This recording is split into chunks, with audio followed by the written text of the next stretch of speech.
Hello everyone, thanks for stopping by on a lovely cold and miserable November evening. I just want to talk to you all about Star Wars Outlaws and pretty much my thoughts and feelings around the game after 70 hours in it. One collectible off the Platinum, which I'll talk to you all about shortly. I mean, it's a strange one. Now, the game itself, I had a lot of fun with it, and also a lot of frustration with it. Now, to start off with the good points, I felt the game had good variety. I felt the game was exciting at times, was fun. The combat was good. My issue with the game was the performance, and it is still the performance. Now, when the game launched back at the end of August, I had the game, had it on pre-order, it arrived. I wanted to jump in and start it straight away. Obviously a massive Star Wars fan. I've been watching Star Wars content and playing Star Wars games since I was a kid. I'm now 34 years old, so I've been watching it pretty much since I was maybe about 5 or 6 years old, so I've been watching it all for a very, very long time. And, you know, it's one of them that I think with a lot of Star Wars content that comes out nowadays, a lot of stuff struggles to hit the highs of the original trilogy. Now it's nobody's fault with that. I think it's a very hard franchise to keep everybody happy because we all have our own thoughts about stuff and we all want to see things that maybe others don't. And with this game, I felt, you know what, it's certainly touched a lot of points that I would have wanted from a Star Wars game. The exploration is fantastic. Now you get 4 planets you can go around, all which offer various different degrees of variety and options, all have an abundance of content. Now whether it's from races, whether it's from, as you can see now, from being wanted by other syndicates or from the Empire, they all offer various different things that you can get stuck right into. And to be fair, you're never really short of things to do with this game. You're really not. I felt the characters were brilliant. I really did. I really liked the characters. I thought the characters were good. I like Kay. Appreciate that she's not everyone's cup of tea because some people want to play as like a Playboy model for whatever reason. I don't go and pick up a video game. For example, after I've done this recording, I'm jumping in a Stalker. I've played half an hour of it. I don't look at that and go, where's the blonde women with the big tits? I don't, frankly, because I don't care. So with Kay, I really enjoyed her development as a character. I felt that the developers really, really did well with that. A girl that pretty much starts off wanting to be independent, wanting to just be on her own, trying to avoid as many people as she can. Unlike me, they're going crashing straight into a speeder. But yeah, I mean, I like that. I really did enjoy that. And I like the bit towards the end, which I'm not going to spoil, but yeah, I mean, there's some good stuff. There really is some good stuff. Crew, I liked all the characters, especially Nix, as you can see on the back of the speeder at the moment. Great little character, really great little character, funny. There's a droid that you get paired up with ND5, funny, really, really funny. And again, I think I've played a lot of games over the last 2 years where comedy's forced, like they feel like it's something you have to force on the player, that we all have to be having a laugh every 5 seconds. Look at Suicide Squad, for example. There's a great example there. Suicide Squad, for me, not the worst game in the world, but there's so much that felt forced in it. You know what I mean? There's so much that felt forced in it. And with Star Wars Outlaws, I never really felt that. I never really felt as though it was something that we had to be laughing every second. It felt like it was just a normal. It was like if you're out with your mates, you know what I mean? Someone comes out with something daft and you just naturally go after it, which was good. I like the missions. Again, I know that got a lot of heat from people because they felt that it was a bit generic and it was a bit boring. Personally, I thought the missions were alright. I like the variations of missions. There was different missions where you could explore different ways, you could find different ways to tackle the mission. And for me, none of the missions ever felt like they outstayed their welcome. They all felt pretty well paced. The story in general in itself felt pretty well paced, to be honest with you. It was good. For me, it was good. And again, I'm not going to give any spoilers away. As you can see, I'm just riding around the Kiva at the moment. I'm not wanting to give any spoiler information away. I've been done with that myself, so I know how it feels, and I don't want that to happen to any of you.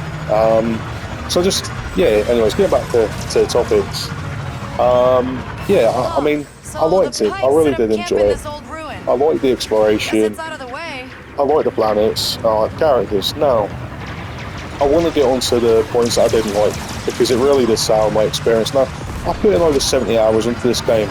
Again, massive Star Wars nut, wanting to spend as much time in this universe as possible. There's 3 trophies on this game that all 3 themselves took me, I want to say, 8 hours. 8 hours. Now, I can't remember the name of the trophy, so excuse my ignorance, I apologise.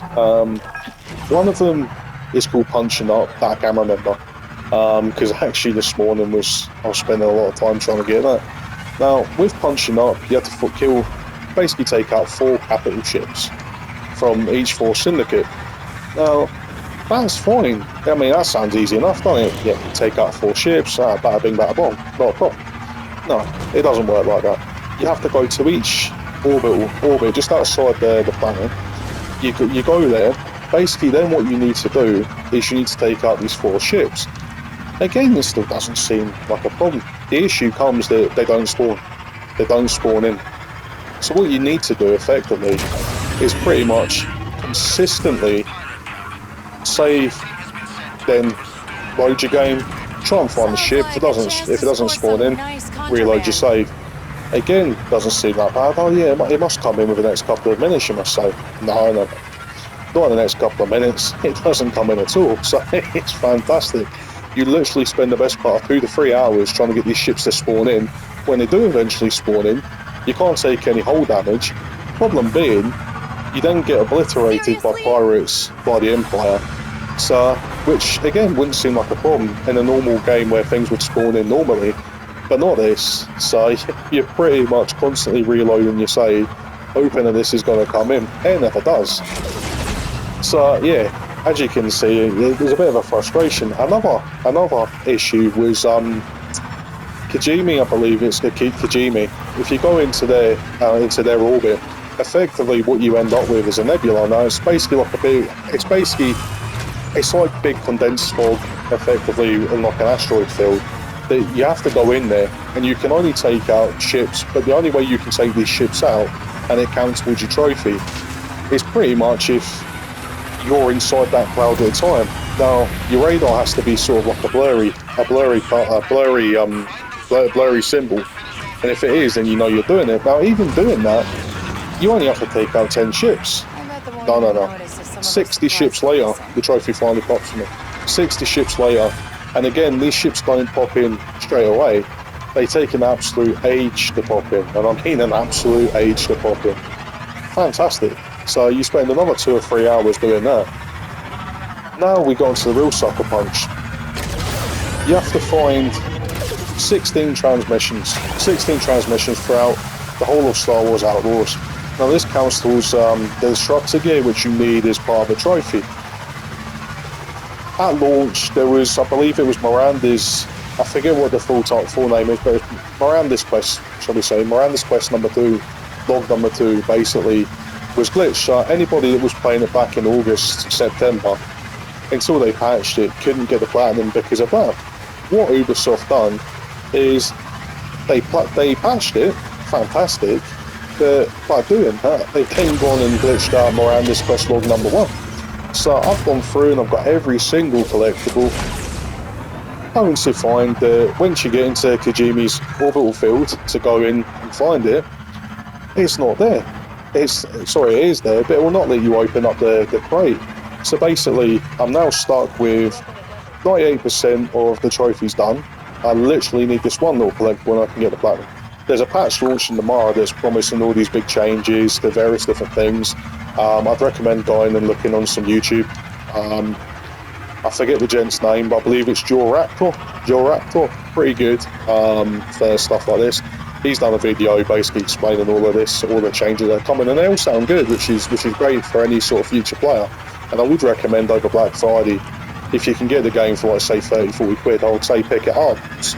I would definitely not recommend picking up for £60 personally.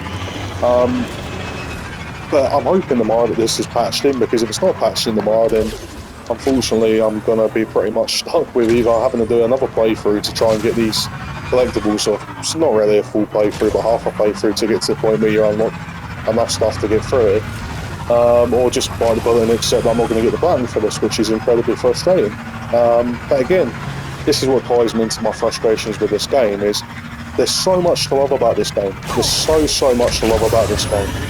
But at the same time, there's so much to hate about it. And that really is the issue. The other issue is the visual performance. Now, I'm playing on a PS5 Pro. I'm playing on my PS5 Pro, which for all you haters out there, it runs perfect and actually does improve games. So I don't want to hear anyone bitching about it. But with the game itself, there was issues where I'm trying to play it and I'm going into missions. So I'm basically trying to sneak into a base. And while I'm trying to sneak into a base, it's hard to explain. If you think, right, if you've got dodgy internet and you're on YouTube and it slows down, starts to buffer, if anyone's played FIFA, you'll know exactly what I'm on about. When it starts to buffer a lot, basically it's like that. It doesn't just do it for like say it's like 10 seconds, it does it for the best part of 2 minutes, and what you have to do is either get killed by the Empire if you're in their base, or pretty much reload a save, so you can end up losing progress. And again, it just completely takes out the immersion of the game.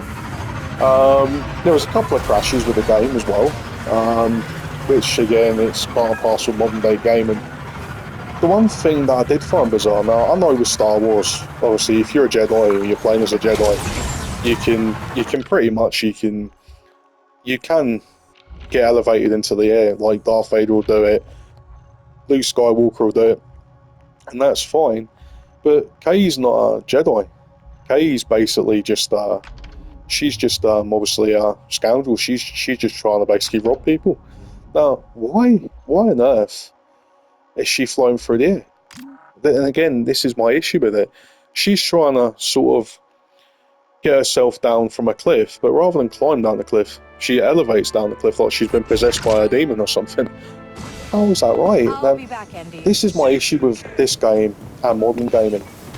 Now, what I fully don't understand is, in modern gaming, why are these games not being tested before they're getting forced out? You've got a game here that, see if they'd given the developers another 5 months to 6 months, maybe a year tops, to really sort of develop this game and get it polished and get it perfectly coming out.